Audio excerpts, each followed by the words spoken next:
Pour commencer déjà, pas de panique. Pas de panique à mes élèves qui sont déjà en train de suivre des cours avec moi sur Preply. Pour vous, le prix ne pourra pas augmenter et n'augmentera pas. Pour tous les nouveaux élèves qui vont arriver, en fait les élèves futurs, le prix sera différent. Et comme d'habitude, je fais mes vidéos en lisant un article.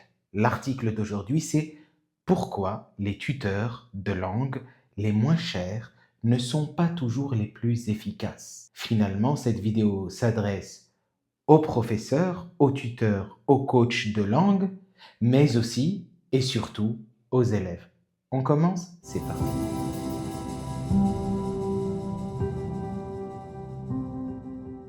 Il va y avoir, comme je le fais dans la plupart de mes vidéos avec la plupart des articles, 10 points. Sauf que moi, je vais en traiter 5 et je vous laisse l'occasion de lire les 5 autres points, seul, tranquillement, en faisant la traduction de l'anglais vers le français. Lors de la recherche d'un tuteur de langue en ligne, le premier réflexe est souvent le même: comparer les prix. Cela semble logique, presque instinctif. Face à des dizaines de profils similaires, le prix devient un raccourci rassurant. De nombreux étudiants se disent qu'ils vont essayer, voir comment ça se passe et échanger plus tard si nécessaire. Pourtant, un grand nombre d'apprenants partagent la même expérience frustrante. Ils prennent des leçons pendant des semaines, voire des mois, sans ressentir de réel progrès. Ils parlent, écoutent, font des exercices, assistent régulièrement à des séances, mais quelque chose ne fonctionne pas. La motivation s'estompe lentement. La cohérence devient plus difficile à maintenir et l'apprentissage finit par s'arrêter. Cette situation n'est pas rare et ce n'est pas une question d'intelligence ou de niveau.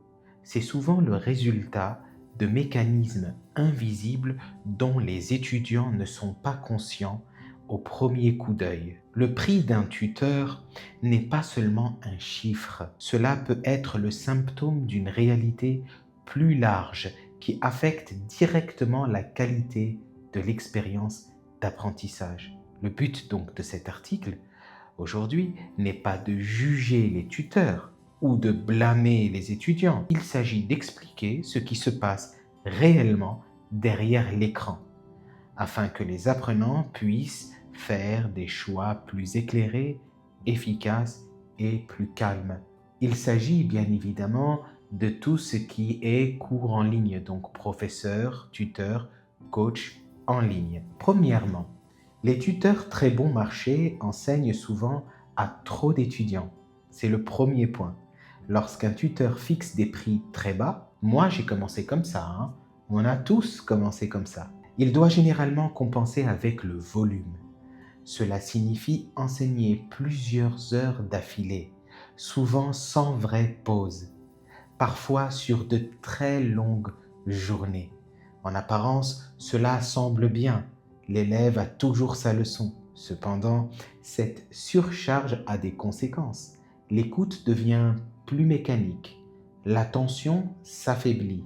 Le tuteur se concentre davantage sur la session que sur la personne qui se fait face à lui. Les étudiants peuvent se sentir comme juste une autre leçon, plutôt que quelqu'un qui est vraiment suivi et compris.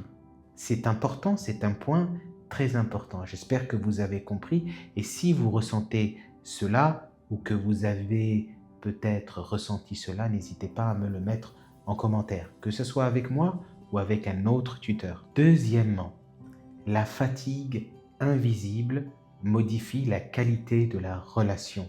Un tuteur épuisé ne le montre pas toujours. Il reste poli, professionnel. Pourtant, la fatigue mentale et émotionnelle affecte profondément la qualité de la leçon. La patience diminue, la flexibilité s'estompe, la créativité disparaît. Et vous le savez, je suis un créatif. J'adore être créatif. Là, quand on commence à être fatigué émotionnellement et mentalement, on ne peut plus faire preuve de créativité. Pour les étudiants, cela se traduit par des leçons qui sont correctes, mais plates. L'apprentissage des langues repose fortement sur l'énergie, la présence et la connexion humaine. Lorsque ceux-ci sont manquants, les progrès ralentissent. Vous le savez, je suis quelqu'un qui sacrifie beaucoup d'énergie. Mais imaginez lorsque j'ai 6, 7, 8 cours par jour. Troisième point, les prix très bas éliminent souvent la préparation. C'est évident, la préparation des leçons demande du temps, de l'attention et de la disponibilité mentale. Lorsque les marges sont extrêmement faibles, la préparation devient plus difficile à maintenir. De nombreux tuteurs finissent par improviser, réutiliser les mêmes structures ou répéter des sessions identiques. Les étudiants ne le remarquent peut-être pas immédiatement, mais ils ressentent bientôt la répétition et la stagnation. Les leçons commencent à se ressembler, les échanges deviennent prévisibles et l'apprentissage perd de son élan. La préparation des sujets, devoir réeffectuer le même processus pour gagner du temps, tout cela, c'est quelque chose auquel certains professeurs, tuteurs ou coachs de langue en ligne sont confrontés, moi y compris. D'ailleurs, si vous voulez suivre, et là j'espère que je l'ai bien placé, la plupart des sujets, des vidéos, n'hésitez pas, n'oubliez pas qu'il faut s'abonner. Vous cliquez sur s'abonner, sur la petite cloche, et puis comme ça vous recevrez toutes les nouvelles notifications de toutes les nouvelles vidéos que je fais. C'est du travail et j'espère que vous restez concentrés avec moi. Et n'hésitez pas à proposer des sujets aussi. On va passer au quatrième point. La pression financière réduit l'adaptabilité. Un tuteur sous pression financière constante doit se concentrer sur le remplissage de son emploi du temps, bien sûr, avant d'adapter sa pédagogie. Cela limite leur capacité à ajuster le rythme, à explorer différentes approches ou à personnaliser en profondeur les leçons. En revanche, un tuteur plus équilibré financièrement peut écouter plus attentivement, expérimenter et affiner sa méthode en fonction des besoins de l'étudiant. Cette flexibilité est souvent cruciale pour le progrès à long terme. Là, je viens de citer 4 raisons pour lesquelles j'ai déjà augmenté mon prix. Bien évidemment, j'ai augmenté mon prix pour les nouveaux élèves, pas pour mes anciens élèves.